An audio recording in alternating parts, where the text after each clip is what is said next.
Polêmica, distritais estudam antecipar os feriados e abrir o comércio nas próximas datas comemorativas para recuperar a economia.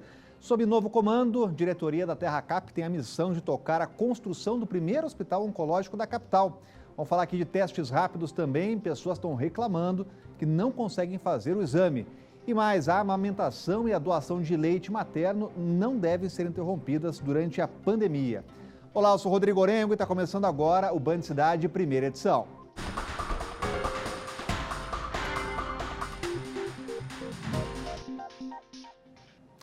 Vamos já começar a edição de hoje com a atualização do coronavírus aqui na capital do país. E o DF teve mais um recorde negativo.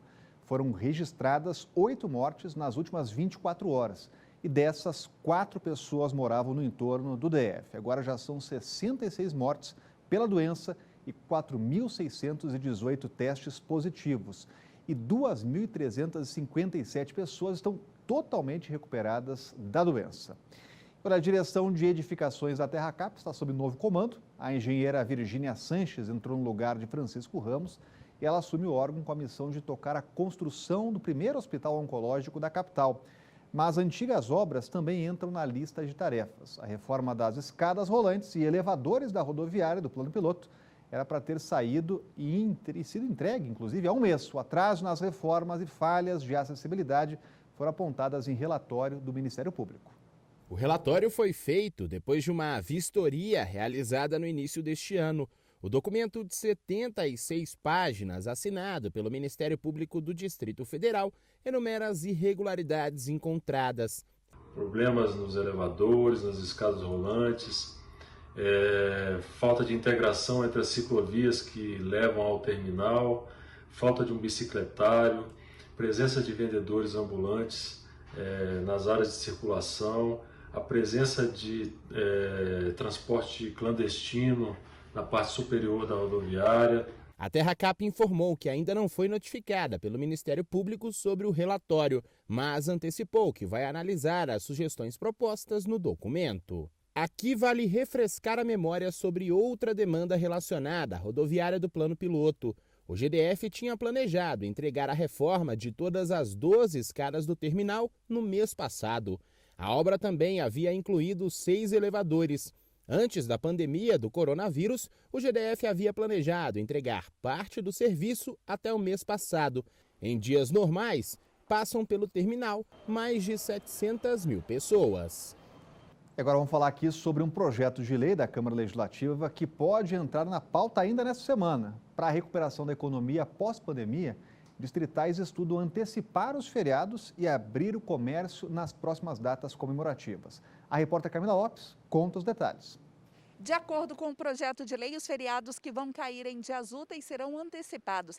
Pela proposta, em datas comemorativas, o comércio permaneceria aberto. O objetivo do PL é reduzir os impactos econômicos causados pela pandemia do coronavírus. Antes mesmo do surto, o comércio já previa um prejuízo de 19 bilhões de reais. O projeto foi apresentado pelo deputado Robério Negreiros e deve tramitar já nas próximas horas na Câmara Legislativa. Volta ao estúdio. Obrigado, Camila. E a gente também acompanha tudo o que acontece no cenário nacional. Ontem o governo nomeou a diretoria do FNDE, com a presidência ficando para um indicado do PL e demais diretorias para outros partidos do Centrão. Hora de falar com o Sérgio Amaral. Já está com a gente por aqui. Agora, pela sua experiência, hein, Sérgio? Distribuir cargos aí para o Centrão é a garantia de apoio em votações importantes lá do Congresso Nacional? Boa tarde. Boa tarde, Rodrigo. Olha, depende, né? Nesse momento de pandemia, né, em que a Câmara tem discutido quase que só projetos referentes a coronavírus, aí é um mar de rosa, né? Céu de brigadeiro. Todo mundo vota a favor do governo, isso aí vai ser mole. Agora, os próprios representantes do Centrão dizem que projetos da pandemia não servem muito de teste para medir essa adesão, não, essa adesão total ao governo. Os deputados, ainda tem muito deputado reclamando. Eles dizem que fazem reunião com representantes do Planalto e entre a conversa e as providências do governo está passando muito tempo, eles reclamam da demora e que os cargos já distribuídos ainda são poucos, né? Um deputado do Centrão me disse, Rodrigo, que em outros governos o que era combinado virava decisão no mesmo dia ou, no máximo, no dia seguinte. Agora demora 2 semanas, às vezes até mais. E uma outra pessoa muito lá do coração do Centrão me disse o seguinte, Rodrigo, a gente está na era da tecnologia. O Centrão, nós do Centrão, agimos com a velocidade de banda larga, mas o governo ainda está usando sinal de fumaça. Então, o que isso significa? Significa que os votos do Centrão vão todos para o governo nesses projetos aí relativos à pandemia. Mas, por exemplo, se for para votação uma eventual convocação do ex-ministro Sérgio Moro para falar sobre a suposta interferência do presidente na Polícia Federal, se isso aí for para votação, a chance de Moro ser convocado vai ser grande. Pode ser o recado claro do Centrão que o governo precisa ficar mais esperto, ou ficar mais rápido, Rodrigo. A gente fica de olho, né, Sérgio, porque o Centrão costumam dizer que é insaciável. Ou pode se saciar, Sérgio? Exatamente. Pode se saciar se os cargos forem aumentados, se for ampliado o número de cargos e se a demanda for atendida com mais rapidez, porque a principal reclamação nesse momento é que os acertos são feitos na velocidade do Centrão, que é de banda larga, mas as providências são na velocidade de sinal de fumaça. E isso eles continuam reclamando, e isso não significa realmente muita adesão, não, Rodrigo. E essa choradeira vai continuar. Valeu, Sérgio Amaral, continua de olho para trazer as atualizações aqui para o Banho de Cidade. Vamos falar aqui sobre o uso da cloroquina, hidroxicloroquina, que é o tema hoje do comentário do Cláudio Humberto. A eficácia da cloroquina ou da hidroxicloroquina no tratamento da Covid-19 ainda não está cientificamente comprovada, atestada, mas é preciso começar a prestar atenção nos inúmeros depoimentos, centenas deles nas redes sociais, de pessoas, inclusive médicos famosos, respeitados, que afirmam terem sido curados com o uso desse medicamento. Aqui no Brasil, vários governadores, inclusive de oposição ao atual presidente do Brasil, que defende o uso do remédio, vários governadores abandonaram os seus preconceitos e suas posições político-ideológicas para introduzir a cloroquina no protocolo de atendimento a pacientes com Covid-19. Está na hora também da comunidade médica e científica largar de mão dos seus preconceitos. E agora a Renata Dourado tem um recado importante para você. Quer preparar receitas incríveis na quarentena com os melhores produtos e gastando muito pouco? O supermercado Bela Via é o seu parceiro ideal. Isso mesmo. Com 8 lojas no Distrito Federal e em torno, o Bela Via tem um mix de produtos especialmente selecionados para fazer de você um chefe de sucesso na sua casa. O Bela Via tem um hortifruti impecável, com frutas, legumes e verduras sempre fresquinhos. O atendimento da padaria, açougue e peixaria garante os melhores ingredientes para a sua experiência gourmet.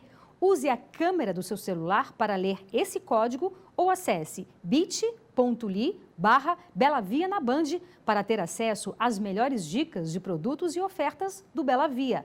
Atendimento e produtos premium para você e sua família. Vem para o Bela Via. E a busca por testes rápidos diagnósticos da Covid-19 deve aumentar com a volta gradual do comércio. Mas a população está reclamando que não está conseguindo fazer o agendamento do serviço pelo site. Por isso, foi feito um contrato emergencial para a compra de 100 mil testes rápidos. E quem vai trazer mais informações é o Adriano Oliveira, lá no estúdio da Band News FM, interligando o estúdio aqui com o Banho de Cidade. Boa tarde, Adriano. O que está acontecendo aí que o pessoal está reclamando? Acontecendo o seguinte, ontem até relatávamos aqui, né, quando falávamos sobre testes, de que muitos ouvintes, muitas pessoas vão procurar o teste rápido para fazer pelo testdf.com.br, lá se inscrevendo e não conseguem a vaga, né? E aí, por causa disso, tem encontrado uma certa dificuldade para conseguir fazer o teste de coronavírus. Como você bem lembrou, o Distrito Federal comprou 100 mil testes para poder fazer essa checagem rápida. Nós procuramos, inclusive, a Secretaria de Saúde, que afirmou em nota que diariamente são disponibilizadas cerca de 4 mil vagas para atendimento ao público e que a procura por testes tem sido muito alta. Além disso, a média de acessos simultâneos no site para agendar o atendimento é em torno de 400 a 500 pessoas, o que o agendamento é disponibilizado com 2 dias de antecedência. Então, isso tem sido um problema. Você tem uma grande procura e um número insuficiente de vagas para fazer esse teste rápido. Só lembrando daquilo que falávamos ontem, foi ampliado, inclusive, o teste de drive-thru. Agora tem em Braslândia, junto da administração da cidade, no Guará também junto à administração, e o outro ponto de testagem rápida do drive-thru agora no Terraço Shopping, aqui no plano piloto. Lembrando que já foram testadas por esse processo de drive-thru, Orengo, quase 80 mil pessoas. Adriano, lembrando também que tem mudanças aí, tem telespectadores perguntando na rádio também, ouvintes. Lá no Mané Garrincha, então, não tem mais testagem. Agora tudo concentrado aonde, hein, Adriano? Concentrado no Parque da Cidade. É bom lembrar, no plano piloto são 2 pontos, então.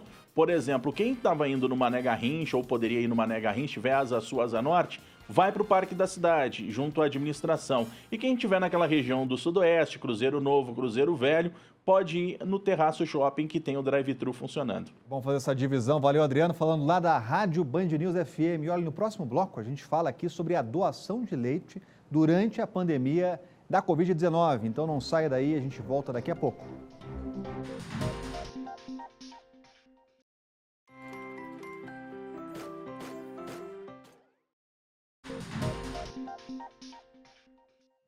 E agora vamos falar de solidariedade. Enquanto a maioria dos brasileiros se isola dentro de casa, os moradores de rua enfrentam esse período de pandemia em vários pontos da cidade. E diante dessa situação, voluntários têm se mobilizado para ajudar essas pessoas. Ficar em casa em tempos de isolamento social é muito importante, mas nem todas as pessoas têm esse privilégio, como é o caso dos moradores de rua.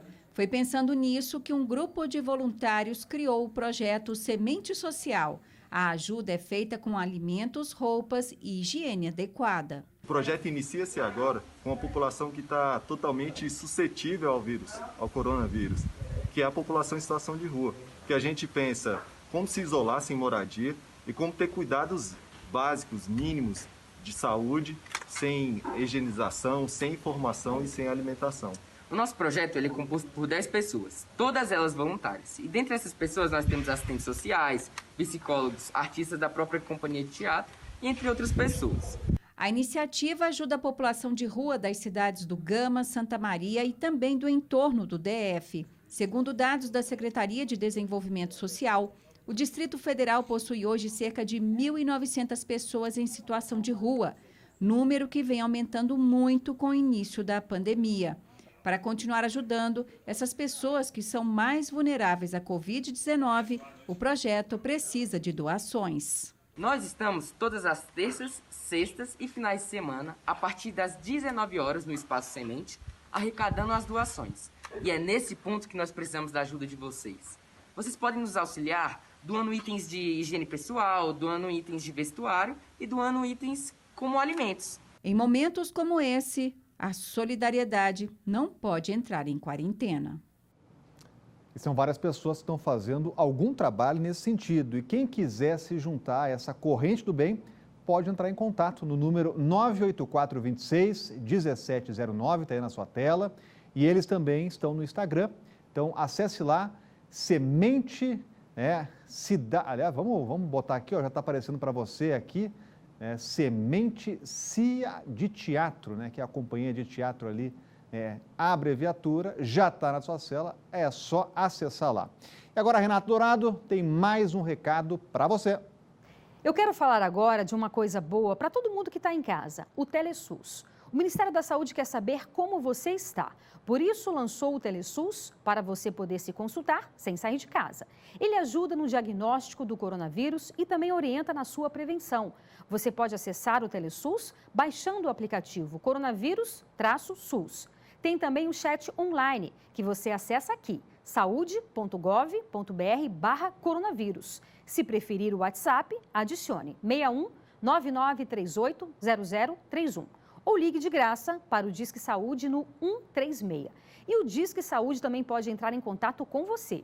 Atenção, somente o número do Disque Saúde 136 e suas variações 0136 e 00136 aparecerão na sua tela. Vale ressaltar que o Ministério da Saúde não pede dados pessoais, nem doações ou transferências em dinheiro.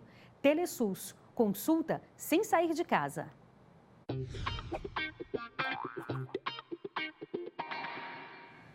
Não é de hoje que a gente tem mostrado que o medo do coronavírus tem prejudicado os bancos de leite de Brasília. Mas médicos garantem que o processo de doação é 100% seguro. Hoje, no Dia Mundial de Doação de Leite Humano, a gente relembra a importância da sensibilização da sociedade sobre esse ato de solidariedade. E por Skype, a gente vai conversar agora com a pediatra Fabiana Mendes, já está com a gente aqui. Doutora, seja bem-vinda ao Band Cidade. Até para a gente começar quebrando alguns mitos, doutora. É seguro, não tem nenhum problema doar e também receber esse leite materno durante a pandemia? De forma alguma. Na verdade, os estudos têm mostrado o contrário. Tem mostrado que o leite materno, ele já vem com os anticorpos para a defesa da Covid-19. Então, a orientação da sociedade é o quê? A mãe deve continuar a amamentação, né? A que vai doar também. Então, mesmo o leite que ela vai dar para o seu filho amamentando, ela também retira para doação. E ela só tem que tomar os cuidados, que é usar máscara, lavar bem as mãos, para não contaminar o bebezinho dela. E na hora da doação também ter todo o processo de higiene para que esse leite garanta, né, que a gente garanta que ele chegue lá no banco de leite de forma adequada. Mas é super seguro e o leite materno está aí em estudos, né? Está até nas primeiras páginas aí como uma possibilidade de desenvolver um tratamento para a Covid-19, porque tem se encontrado anticorpos em grande quantidade no leite materno. E a gente fica na torcida. Agora, doutora, para a gente marcar esse dia importante, que é o dia da doação do leite materno, né? E por que a criança precisa receber o leite materno e qual é o risco da criança ficar sem o leite neste período? Então, falando em doação, a gente está pensando muito nos bancos de leite que estão nos hospitais. Né? A criança que está no hospital, geralmente é uma criança enferma, né? Um recém-nascido prematuro. E o leite materno, a gente fala que ele é o padrão ouro. É o melhor alimento que aquele bebezinho recém-nascido prematuro, que esteja, né, doentinho no hospital, pode receber. Então, essa é um ato mesmo de amor que a gente faz para uma outra família, para uma outra criança, quando a mãe doa o leite materno. Fica o recado. A criança perguntou sobre os riscos. Isso. Né? Então, o leite materno, ele tem nutrientes da forma mais equilibrada para o bebê. Então, cada espécie tem o seu leite. Então, né, então dá o leite de vaca. Não, o leite de vaca ele é próprio para o bezerrinho. Para o bebê, o leite adequado é o leite materno. E essa história, o leite é fraco, o leite não funciona, essa história a gente já superou pela ciência. A gente sabe que o leite materno ele é forte e ele é perfeito para o bebezinho, para o desenvolvimento pleno do cérebro, do organismo, né, para o desenvolvimento de todo o composto daquela criança. E essa conscientização é importantíssima. Doutora, muito obrigada pela presença aqui no Band Cidade. Boa tarde. Eu que agradeço. Ficou alerta para você. Olha, aqui no DF, quem insiste em sair de casa sem a máscara pode ser multado desde ontem. O primeiro dia de fiscalização rendeu uma cena que ganhou as redes sociais. Em Santa Maria, depois de se recusar a colocar a máscara para entrar no mercado, o homem mostrou indignação e fez um escândalo lá no lugar. O Ângelo Nascimento vai trazer mais detalhes para a gente, já está conosco na tela. Conte para a gente essa história, hein, Ângelo. O que aconteceu lá em Santa Maria? Exatamente, Orengo. Boa tarde para você, boa tarde a todos. Antes de trazer as informações, vamos ver então um vídeo que mostra essa cena lamentável. Ele é burro, rapaz, ele é burro. Bota essa coisa aí. Tu é corrupto, tu é bandido pra botar isso aí? Tu roubou alguém? Tu é mascarado, então? Tu é bandido, pai? Tu não é mascarado não, rapaz. Tu não rouba, tu rouba, tu é ladrão também. Então tira isso da cara, rapaz, já que tu é um bandido, não é ladrão não, rapaz. Tu é um cidadão, meu Flávio. Tu tá se passando pelo ladrão, cara. Bandidos são eles, rapaz. Tu tá se dando como bandido, tu é um bandido, isso aí na cara. Senhor Engo, essa cena aí foi registrada no último domingo, como você destacou, em um supermercado lá em Santa Maria. O que aconteceu então na ocasião? Esse cliente, que está exaltado, como vocês conseguem perceber aí nas imagens, queria entrar nesse supermercado, realizar uma compra, mas ele não estava utilizando um item bastante importante, que é de proteção facial, no caso, a máscara. Então ele foi barrado por um funcionário desse mercado, que atua aí no ramo atacadista, não pôde entrar, e aí ele ficou exaltado, fez xingamentos a esse funcionário e também a outros atendentes, né, que estavam ali no momento. Aí testemunhas acompanharam então essa situação e registrou esse vídeo lamentável que a gente acabou de ver. Esse caso foi parar na delegacia da região, esse funcionário, né, que foi agredido, tá, inclusive acusando aí esse cliente de agressão e também ameaça. Ele procurou então a delegacia da região, registrou um boletim de ocorrência e disse o seguinte, que durante essa discussão, esse senhor aí, esse cliente, mostrou primeiro a Constituição e também uma Bíblia e logo depois mostrou uma arma. Aí, não satisfeito, ele voltou a questionar porque não poderia entrar no local, aí sim levantou a blusa e mostrou a arma, reforçando então a ameaça a esse funcionário. Esse caso, ele é investigado pela Delegacia de Polícia lá da região de Santa Maria, e a gente sempre tem que reforçar, né, Orengo? É obrigatório o uso de máscara desde o dia 30 de abril. E desde ontem, então, passou a fiscalização punindo, ou seja, com multa, quem for flagrado aí circulando em espaços públicos da capital do país. Ou seja, pessoa física, R$2.000. Pessoa jurídica, ou seja, empresas, estabelecimentos, R$4.000. E o que chama a atenção, Orengo, que não é o primeiro caso dessa natureza. No dia 11 do mês passado, na verdade deste mês, perdão, uma funcionária do Ministério Público também tentou entrar em um supermercado lá no Sudoeste sem máscara e ela, claro, foi impedida. Então é importante a gente ressaltar a importância do uso da máscara, tem uma fiscalização, obrigatoriedade desde o dia 30 de abril e, claro, para a gente evitar cenas como essas, né, Orengo? Obrigado, Ângelo Nascimento. Continua de olho e a gente vai acompanhar essa investigação. E agora a Renata Dourado volta com um recado sobre a dengue. Meus amigos, o assunto do momento é um só, o tal do coronavírus. Tudo bem que a gente deve se preocupar, mas eu queria chamar a atenção de vocês para outra doença terrível que está fazendo o maior estrago aqui na capital federal, a dengue. O GDF tem feito de tudo para combater os focos do mosquito, mas e a população? Será que tem feito a parte dela? Eu vou dar um exemplo. Outro dia em Taguatinga, cidade onde os casos de dengue aumentaram bastante de uns meses para cá, o GDF recolheu 12 toneladas de entulho, próximo a uma parada de ônibus que fica em frente ao estádio Elmo Cerejo. Foi isso mesmo que você ouviu, 12 toneladas de entulho que o povo jogou na rua. E aí eu pergunto, como é que acaba com a dengue diante de um quadro desse? Gente, os principais soldados no combate à dengue somos nós. Precisamos ter consciência, não acumular entulho, lixo e principalmente recipientes com água parada. Como se já não bastasse o coronavírus, né não? A decisão da Justiça pode provocar problemas no transporte público daqui da capital. Entenda a polêmica no comentário de Cláudio Humberto. Uma decisão do Tribunal de Justiça do Distrito Federal e Territórios na noite desta segunda-feira pode provocar problemas sérios no transporte coletivo aqui do Distrito Federal.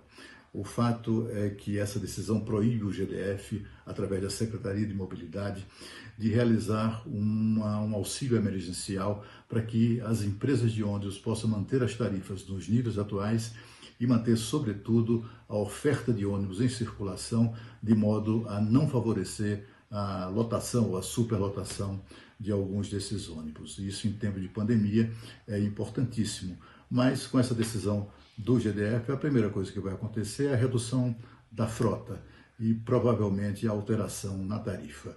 Vamos aguardar para ver, mas a situação é de colapso, segundo advertem as próprias empresas. E a seguir, mulher se joga de carro para fugir de estupro. É o que você confere logo depois do intervalo. Não saia daí.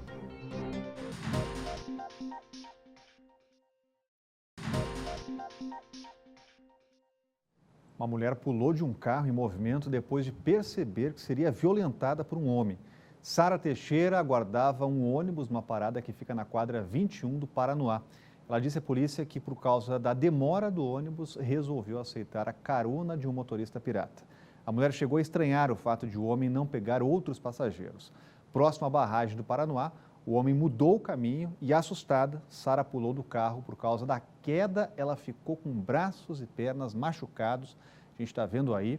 Segundo a polícia, o homem havia alugado o carro no Riacho Fundo 2 e foi preso em flagrante no momento em que tentava devolver o veículo. Ele vai responder por tentativa de estupro. E deputados distritais aprovaram um projeto de lei que aumenta o valor da multa para quem pichar residências e bens tombados na cidade. A norma aguarda agora a sanção do governador. Parede pintada de azul e branco com traços de mau gosto que não passam despercebidos. Uma pichação. Este supermercado do Cruzeiro Novo nunca ficou com as paredes limpas por mais de uma semana. Eu já tive situação, após o término da pintura, com 2 dias depois, eles me pincharam, né? Eu já tive outra situação no meado do ano, que após a pintura externa da loja, eles me deixaram aí um tempo hábil aí de 1 semana, vieram e fizeram aí essas pinchações deles aí. E os prejuízos são muitos. O Washington diz que já perdeu as contas do quanto foi gasto com pinturas. Agora, ele planeja fazer grafites em todas as paredes para tentar inibir os pichadores. A gente tem um projeto, né, que a gente vai dar andamento aí, de ceder as 2 laterais da loja para que a gente possa fechar uma parceria com o pessoal que faz os grafites, né, que são aqueles trabalhos artísticos, na verdade, e deixa aí a lateral nossa mais bonita e faz com que os pinchadores respeitem aí a arte do pessoal, né. Mesmo inaugurado há apenas 1 mês, este restaurante, que também fica no Cruzeiro, já foi alvo dos pichadores. O Sidney sabia que teria esse tipo de problema e tentou se planejar. Quando nós construímos, nós ia ter essa pintura escura, preta, né? Aí nós falamos, vamos investir num verniz anti-pichação. E graças a Deus deu certo. Agora vamos ver a quantas pichações vão resistir, né? Porque eles devem voltar a pichar. Aqui no DF, uma lei de 2018 prevê multa de R$10 mil para pichadores. Agora os distritais querem aumentar esse valor. Com a aprovação de um projeto de lei, a multa pode chegar a R$25 mil. E quem for pego pinchando monumento ou bem tombado, a pena fica mais severa. Pode passar de R$10 para R$100 mil. O negócio é uma punição maior para eles. E a polícia chegando até eles, tem uma punição correta em termos de valores, em termos de processo civil, alguma coisa para tentar inibir essa atitude deles. Além da multa administrativa, o pichador pode ser obrigado a arcar com as despesas da restauração do local que foi danificado. E a gente continua acompanhando e avisa quando sair a sanção do governador. E o Band Cidade, primeira edição, vai ficando por aqui. Vem chegando aí a galera dos Donos da Bola. A gente volta a se encontrar amanhã. Tchau!